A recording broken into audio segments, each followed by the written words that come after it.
আসসালামু আলাইকুম। শুটকি ভর্তা নাম শুনলেই কিন্তু জিভে পানি চলে আসে।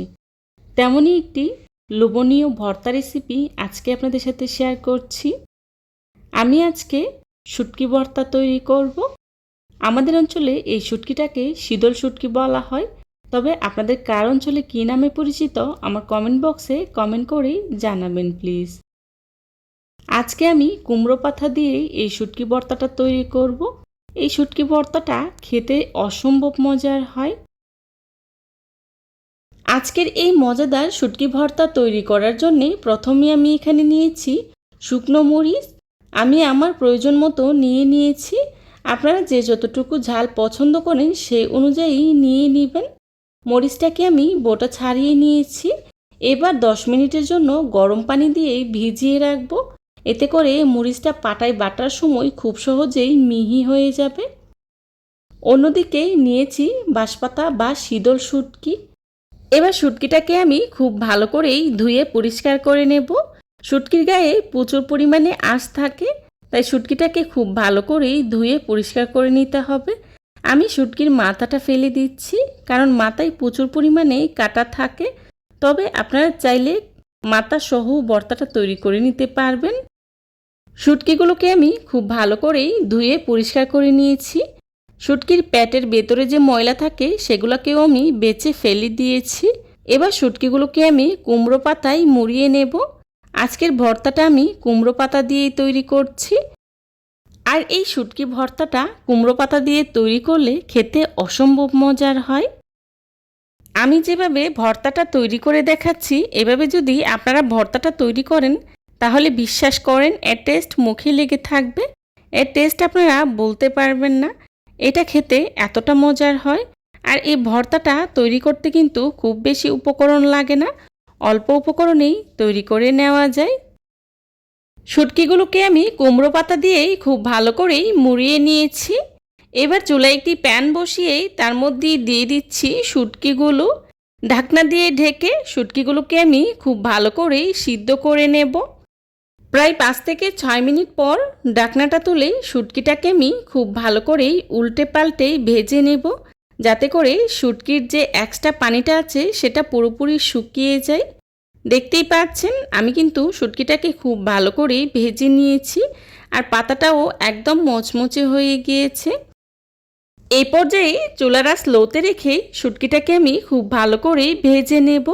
চুলার আঁচ বাড়িয়ে দিতে যাবেন না, এতে করে শুটকিটা পুড়ে যেতে পারে।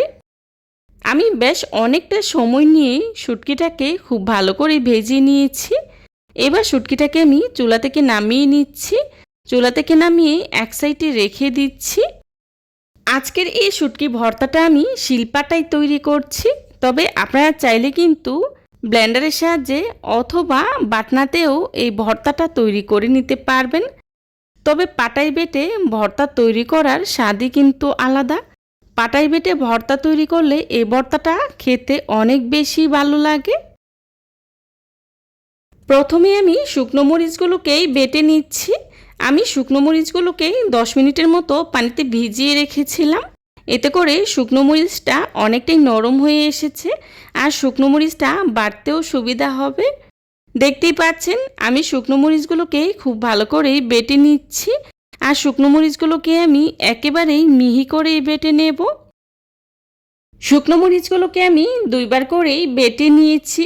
এবার এর মধ্যেই দিয়ে দিচ্ছি আগে থেকে ভেজে রাখা শুটকি। শুটকিটাকে আমি খুব ভালো করে মিহি করে বেটে নেব। শুটকিটাকে কিন্তু ভালো করে মিহি করেই বেটে নিতে হবে, না হলে খাবার সময় কাটা লাগতে পারে। এতে করে ভর্তাটা খেতে একদমই ভালো লাগবে না। এভাবে পাটায় বেটে শুটকি ভর্তা যারা খেয়েছেন তারা তো জানেন কতটা মজার হয়। আর যারা খান নাই, আমার রেসিপিটা প্রথম থেকে শেষ পর্যন্ত ফলো করে একবার হলেও বাসায় ট্রাই করবেন, তাহলেই বুঝতে পারবেন খেতে কতটা মজার হয়।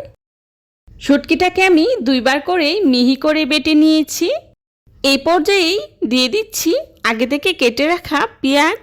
আমি পেঁয়াজটাকে আগে থেকে কিউব করে কেটে খুব ভালো করে ধুয়ে পরিষ্কার করে নিয়েছি। এখানে আমি মাঝারি সাইজের 2টি পেঁয়াজ ব্যবহার করেছি। আপনারা আপনাদের প্রয়োজন অনুযায়ী ব্যবহার করবেন। এবার পেঁয়াজটাকে আমি আলতো হাতে বেটে নেব। পেঁয়াজটাকে খুব বেশি মিহি করব না, এতে করে ভর্তাটা খাওয়ার সময় পেঁয়াজটা যখন আপনার এক একটা বাইটে পড়বে তখন কিন্তু খেতে অনেক বেশি ভালো লাগবে। পেঁয়াজটা বেটে নেওয়া হয়ে গেলে আবারও একবার সব কিছুকে একসাথে করে আলতো করে বেটে নেব। ব্যাস, ভর্তা তৈরি। পরিমাণ মতো লবণ দিয়েই ভর্তাটাকে আমি খুব ভালো করেই মাখিয়ে নেব।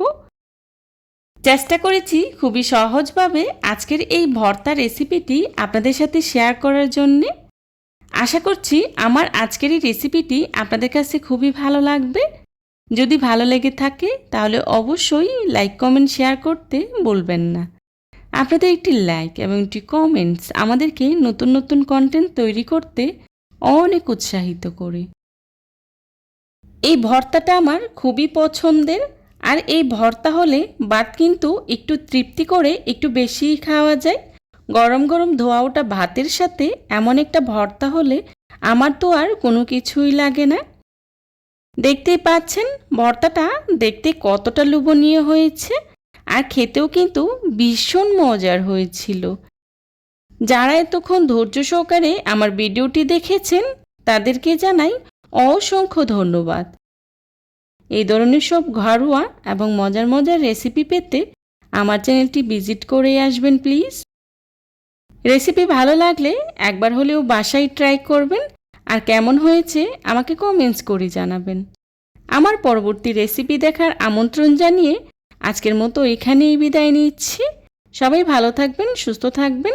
আল্লাহ হাফিজ। আসসালামু আলাইকুম।